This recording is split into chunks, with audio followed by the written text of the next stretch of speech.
Good afternoon, ladies and gentlemen. Welcome to Flag Day ceremony brought to you by Clifton Forge Main Street.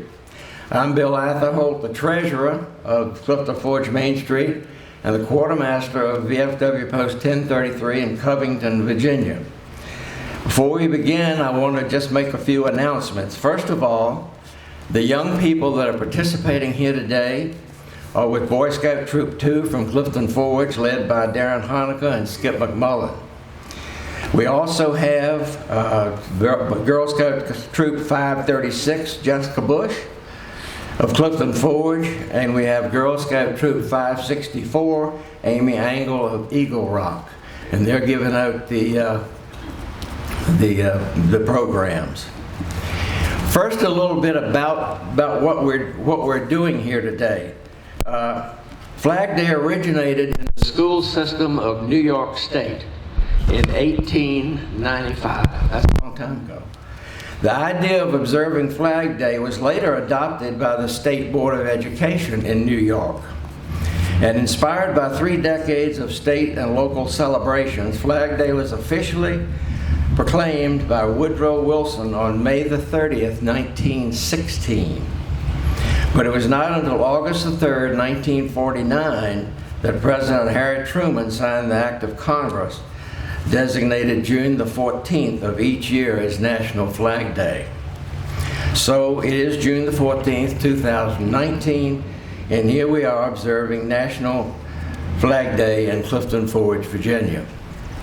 And then we'll start that off in a minute, but I want you to know that before you leave here, that there is a hot dog dinner being served in the underground, and there's also a birthday cake for the flag of the United States, for that flag's birthday, and it's also one for the Army birthday, which happens to be on that same day. So you'll see those 2 flags back there. So with that, I'm going to turn the invocation over to Mayor Jeff Irvin. Thank you. Let us stand. Almighty God, look in mercy, we beseech Thee, upon this republic, whose flag we honor today. Send out Thy light and Thy truth, that they may lead us into paths of fellowship and peace. Save us from violence, discord, and confusion, from pride and arrogance, and every evil way. Defend our liberties, preserve our unity, and grant that there may be justice and peace throughout this nation, to honor Thy glory. Amen. Amen. Amen. Thank you, Jeff. Thank you, Jeff. Now we have a person who's been here for many years, but we keep inviting you back because he learns more every year to tell us a little bit about how important the Allegheny Highlands were to the birth of this nation. Dr. Jack Backles.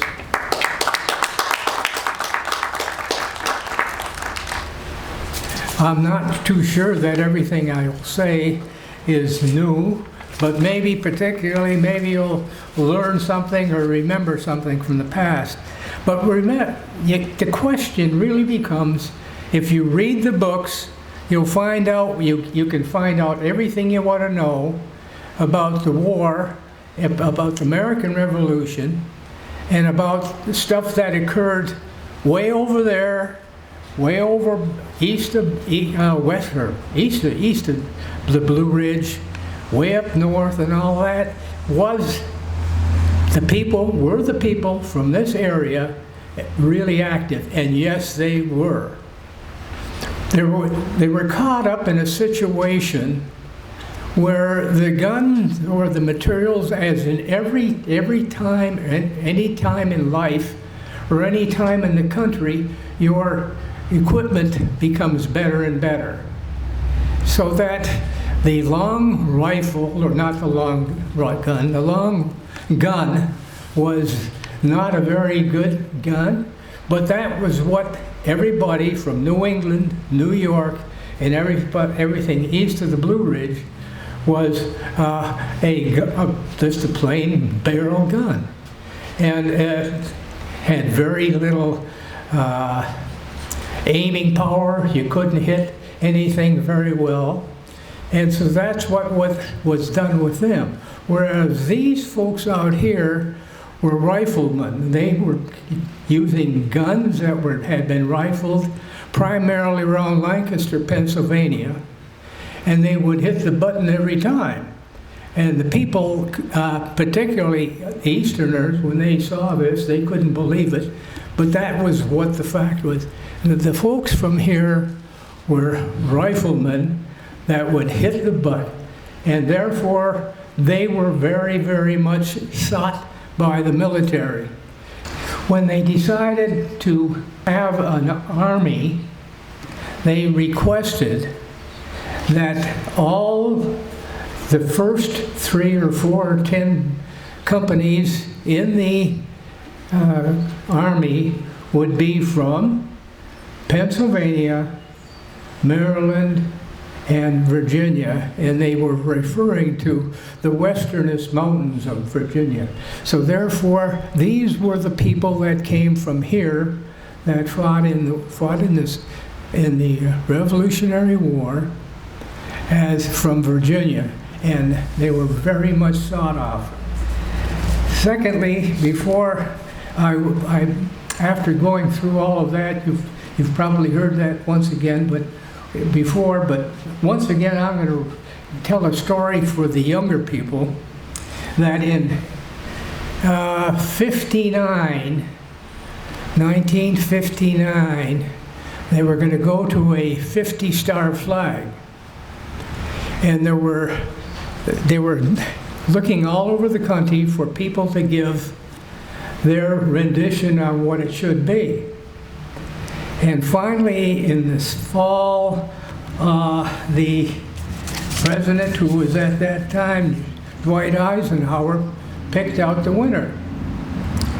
And he called a young man who was a junior in high school, and to tell the kid that he had selected his particular design for the 50-star flag. The kid laughed about it. He went to school. He told his teacher, and his teacher had also gotten a telephone call, and the teacher had given the kid a B-. And you know what happened the next day? It was elevated to an A. Therefore, don't give up. Even if you get a B- in something, don't give up. Maybe the president will call up and tell him that you're doing a better job than that. Thank you very much.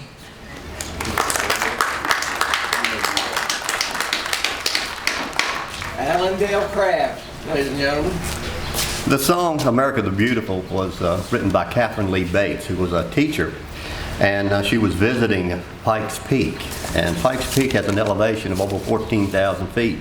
And while she was looking over the vistas from Pikes Peak, she got the inspiration for this song.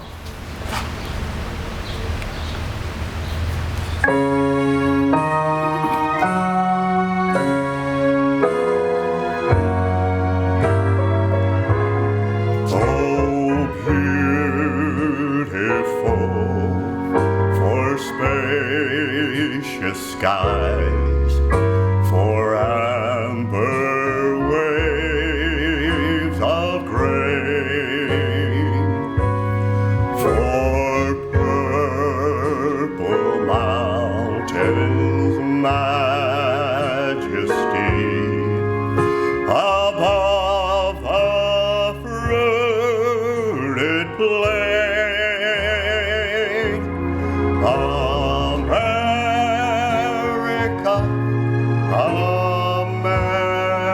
America, God shed His grace on thee, and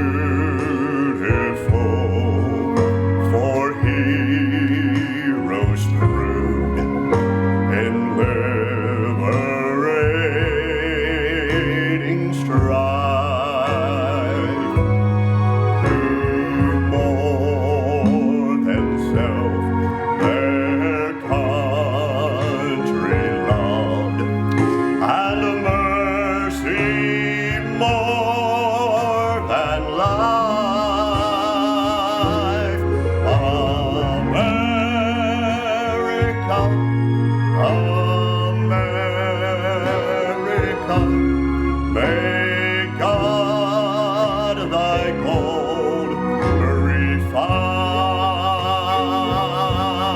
till all success be nobleness and every gain divine,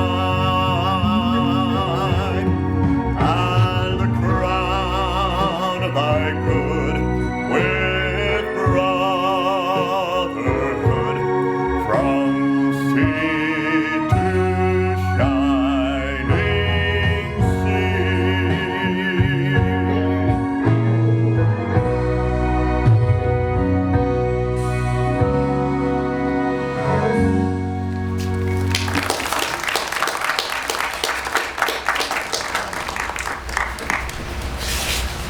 Wow. We're going to turn the program now over to Darren. He and his crew of Boy Scouts and Girl Scouts are going to teach us a little about some of the flags that existed before the American flag. Thank you, Bill. On behalf of the Boy Scouts and the Girl Scouts, it's an honor for us to come today and celebrate the Flag Day with everyone here in Clifton Forge. We're going to focus on 10 different flags today, and you're going to see some very patriotic young women that will be presenting to you the flags. We're going to start off today with the Sons of Liberty flag. Following the French and Indian War in the mid-1760s, England decided that the American colonies should pay for the cost of the war and levied a number of taxes in the colonies. Citizen groups in the Americas immediately formed the Sons of Liberty in protest with taxation without representation is tyranny as their motto. The original flag was a series of red and white vertical, but soon changed to 13 red and white horizontal stripes. Our second flag is the Bunker Hill flag. In the 17th century, the King of England decreed that all white pine trees in New England with a diameter of 12 inches or greater were his property. They were to be used only by the British Navy. There was a widespread hatred for the U.S. throughout the colonies and frequent violation of this decree. A symbol of the white pine tree went into widespread use. The start of the American Revolution was on April 19, 1775, when the British attacked Lexington, Concord. The local militias from Massachusetts and some from neighboring colonies participated in the battle and established the siege around Boston. On June 17, 1775, during the siege before the 13 colonies assumed control, this flag with the white pine tree in the upper corner was used in the Battle of Bunker Hill. Our next flag is the General George Washington Command Flag. On June 14, 1775, George Washington was designated to serve in command of all colonial forces along with all militias involved in the Revolution. Since all of his training was with the British, so he created his own command flag that practiced by the British. It was a blue field with 13 white stars. The stars were six-pointed. From that time forward, it has always flown where he was located. It was first used in the siege of Boston after he arrived in early July. Our next flag is the Grand Union or Continental Colors flag. As the Continental Forces took on a national aspect, it became necessary to have a national flag. Out of this situation came the Grand Union or Cambridge flag with the field of 13 alternate red and white stripes, which symbolized the union of the 13 colonies, and the king's colors in the canton. While the flag was only half American, it exposed the thought of the times and political situation in the colonies, which still acknowledged their allegiance to Great Britain. The colonists wanted only justice and their rights as Englishmen. They were determined to secure them and to fight for them if necessary. The Grand Union flag was raised at Cambridge, Massachusetts on January the 2nd, 1776 by General George Washington and was given a 13-gun salute. It was continued to be the flag of the Revolution until the adoption of the Stars and Stripes by the Act of Congress on June 14, 1777, the birthday of the American flag. Our next flag is the Betsy Ross flag. Every country has its myths, and the United States has its share. According to legend, General George Washington himself approached Elizabeth Ross in the spring of 1777 and asked her to create a flag from his sketch he drew. She then sewn the first flag for the new country. However, the story resides on shaky ground, though. For one thing, there is no record of this incident discussed in any official anecdotal documents of the time. In fact, this story was not told until 94 years after the event took place by one of Betsy Ross's grandsons.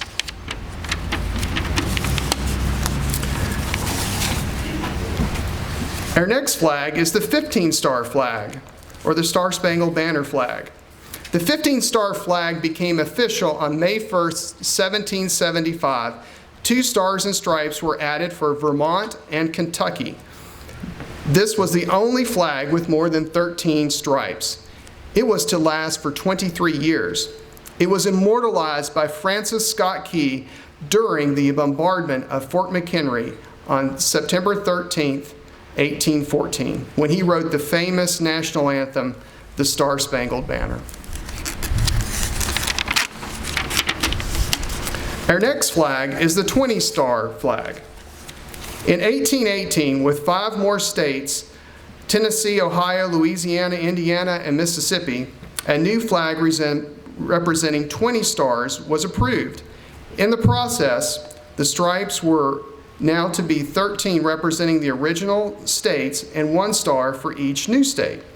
The spacing and other variations were still permitted. The big star, or 20 stars, was one variation for 20 stars. It's 20 states. Our next flag is the 34-star flag.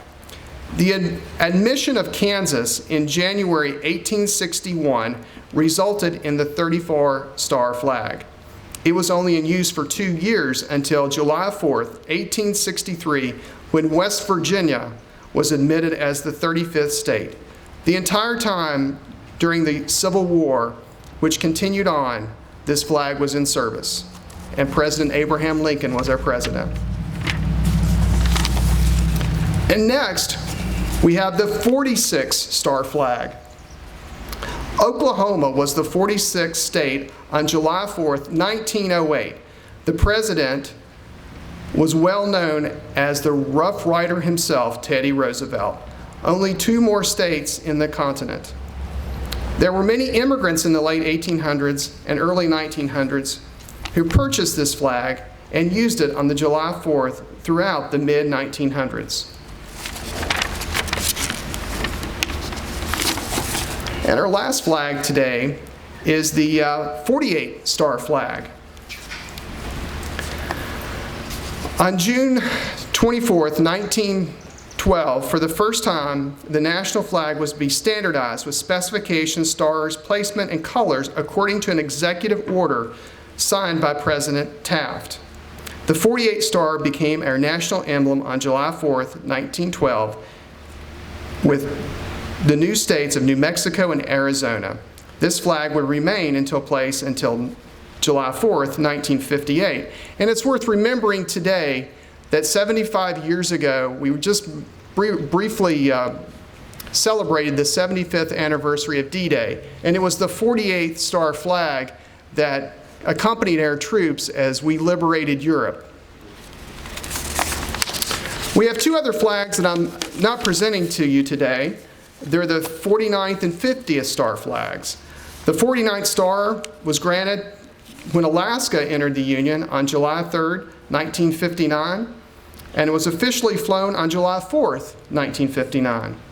The 50th star was granted to Hawaii on August 21st, 1959, and was first flown on July 4th, 1960. Thank you very much. Scouts, you may be seated.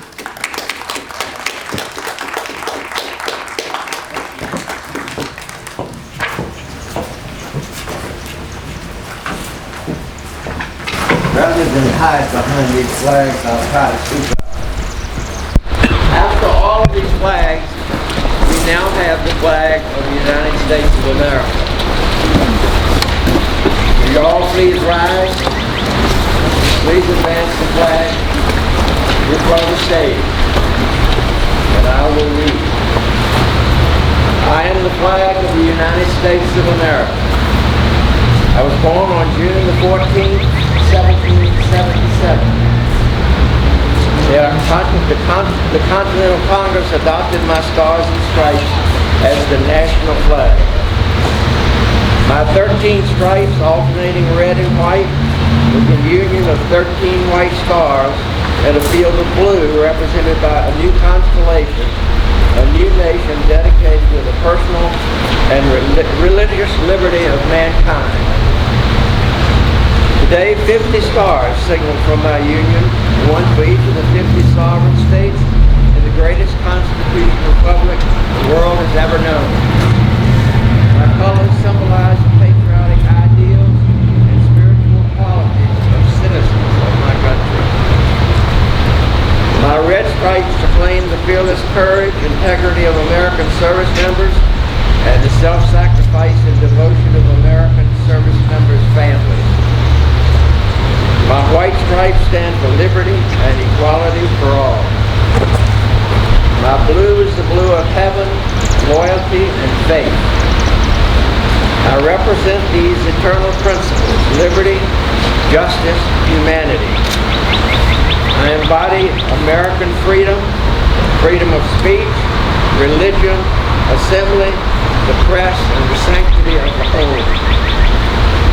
I typify the indomitable spirit of determination brought to my land by Christopher Columbus and by all of my forefathers, the Pilgrims, the Puritans, the settlers, Jamestown, and Plymouth. I am as old as my nation. I'm a living symbol of my nation's law, the Constitution of the United States, and the Bill of Rights. I voice Abraham Lincoln's philosophy, a government of the people, by the people, and for the people.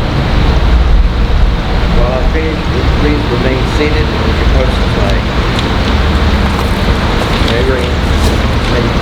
Have a seat, please. I have my own law, Public Law 829, the flag code, which definitively states my correct use and display for all occasions and situations. I have my special day, Flag Day, June 14th, is set aside in my honor.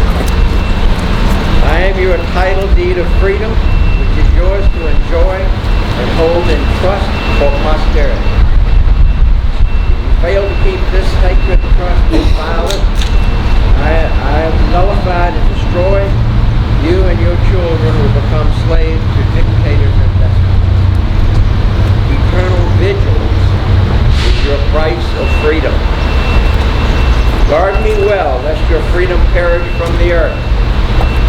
Dedicate your lives to those principles for which I stand. One nation, under God, indivisible, with liberty and justice for all. May God grant that I spend eternity in my land of the free and home of the brave, and I shall never ever be known as Old Glory, the flag of the United States of America.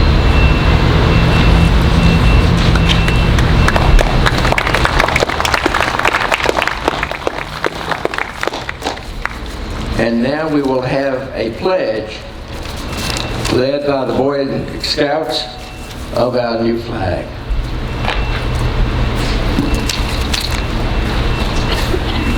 If I could ask two Boy Scouts to come up, please.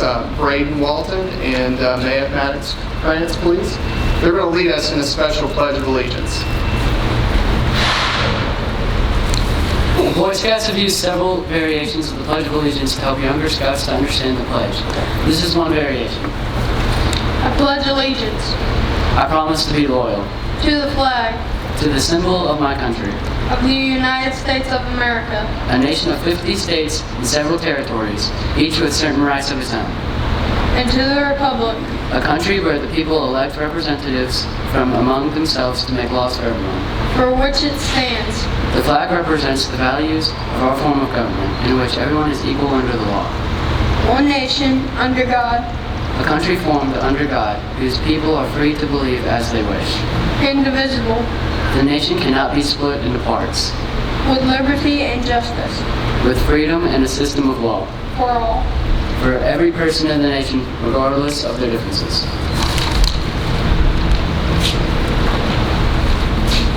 Oh, say, can you see by the dawn's early light what so proudly we hailed at the twilight's last gleaming, whose broad stripes and bright stars through the perilous fight o'er the ramparts we watched were so gallantly streaming, and the rocket's red glare, the bombs bursting in air, gave proof through the night that our flag was still there. Oh, say does that star-spangled banner yet wave o'er the land of the free and the home of the brave?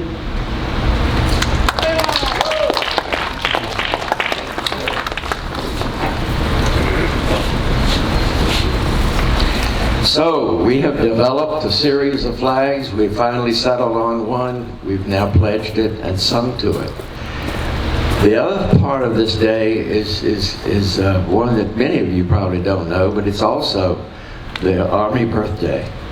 And the Army birthday is the same day as Flag Day, but believe it or not, the Army birthday occurred before the nation. But they do serve that as the birthday. Would you, it's not only Flag Day, but the birthday of the Army. Would you bring the flag forward, please, Gora? And then Army song, please.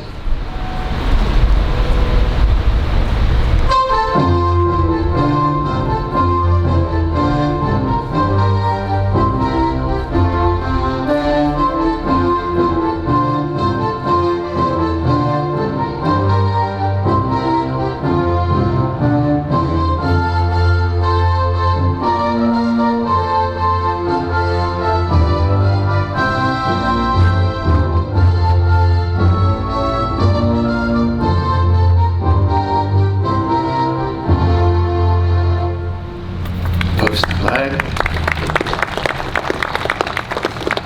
That was Grover Nice Live, VFW Post 4299 here in Clifton Forge.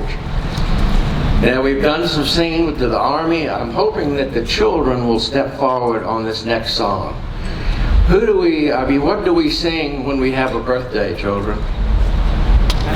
Happy birthday. So the children, maybe the young ladies back here would start off by singing Happy Birthday to Old Glory.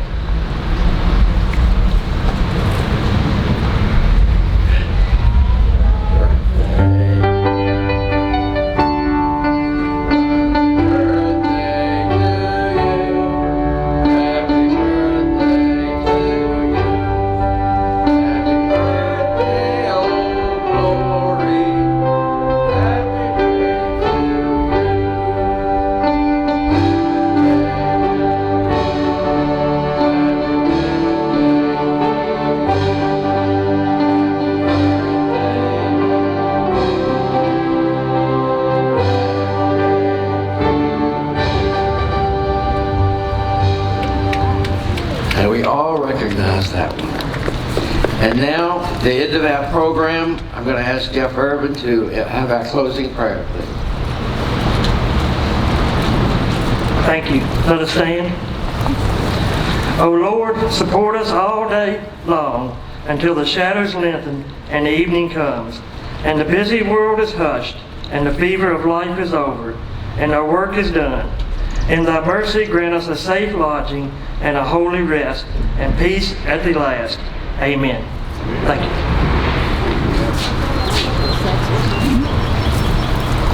Okay, that is the end of it. I want to thank the Scout troops. I want to thank all of you for attending, all of the participants for helping me with this. I remind you that the birthday cake and the glory cake for the U.S. flag and the birthday cake for the Army flag are in the underground of the Masonic Theatre, as well as the hot dog dinner. Thank you for coming. God bless you all. Please bring 10 people with you the next time, 2020.